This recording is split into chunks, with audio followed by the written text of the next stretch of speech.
ভাইয়ের নাম? আমার নাম মোহাম্মদ আফিদ্দা। ভাই এখানে কতদিন যাবত আছেন আপনারা? এখানে আসি প্রায় 20-25 দিন। 20-25 দিন। ঠান্ডা কুয়াশায় আমরা গ্রামগঞ্জে যাতে পারি না, খাওয়া দাওয়া অসুবিধে, সব দিনই সর্দি বিজে, শীতের মুড়ি কম্বল টম্বল নাই, কিছু নাই, এর জন্য আরো ঠান্ডায় অসুবিধে। সেটা তো দেখতেই পারতেছি আপনাদের যে কঠিন জীবন, কষ্টের জীবন। এটা শীতের জ্বালায় আরো বেশি ইনকাম নাই, ব্যবসা বাণিজ্য নাই, আর ছেলে মেয়ে মাঠে ঘাটে থাকাও বড় কষ্ট। না, অসুখ বিসুখের বিভিন্ন ধরনের সমস্যা। ঠান্ডা এটা কি তৈরি করছেন ভাই? এটা একটা সাপ তৈরি করছি। এটার নাম হচ্ছে নাগমণি গাছ। নাগমণি গাছ দিয়ে এই সাপটা তৈরি করা হয়েছে। এই সাপটা নিয়ে আরো সাপ আছে, আমরা খেলাধুলা দেখাই, তার জন্য এগুলো লাগে। এই নাগমণি গাছ আপনি কোথায় পেয়েছেন? এটা আনছি পাহাড় থেকে। পাহাড় থেকে আনছেন? এটা সিলেটের ওপাশে থেকে, পাহাড় থেকে আনা হয়েছে, সিলেট থেকে। আপনার কয় ছেলে মেয়ে? আমার 2 ছেলে 2 মেয়ে। কেউ কি স্কুলে যায়, পড়াশোনা করে? না ভাই, পড়াশোনা নাই, একটারও নেই। আমার নিজেরই পড়াশোনা নেই। আচ্ছা, আমার নিজেরই পড়াশোনা নেই। আমরা মাঠে মাঠে থাকি ভাই, লেখাপড়া করলি হলো। যদি একটা এক জায়গায় বসে হয় তাহলে লেখাপড়া হয়।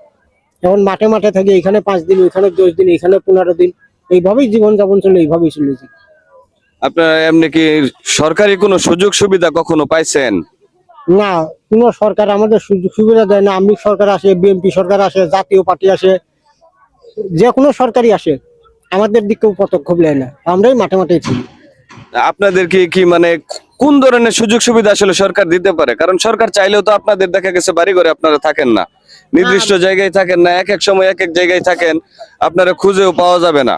ধরেন একটা সুবিধা সরকার দিতে চাইলো, সেক্ষেত্রে আসলে সরকার আপনাদেরকে কি ধরনের সুবিধা দিতে পারে আপনার মনে হয়? ভাই, সরকারের যদি কোনো মতন আমাদের থাকার বাসস্ট্যান্ড করে দেয়, আমাদের খুঁজে পাবো, আমাদের আইডি কার্ড আছে, যখন আমরা যখন দেশের নাগরিক, দেশের ভোটার, অবশ্যই তাহলে আমাদের আইডি কার্ডের মাধ্যমে সব জায়গা পাবো। আমাদের কোনো মতন থান আছে ঢাকা, বিক্রমপুর, মুন্সিগঞ্জ।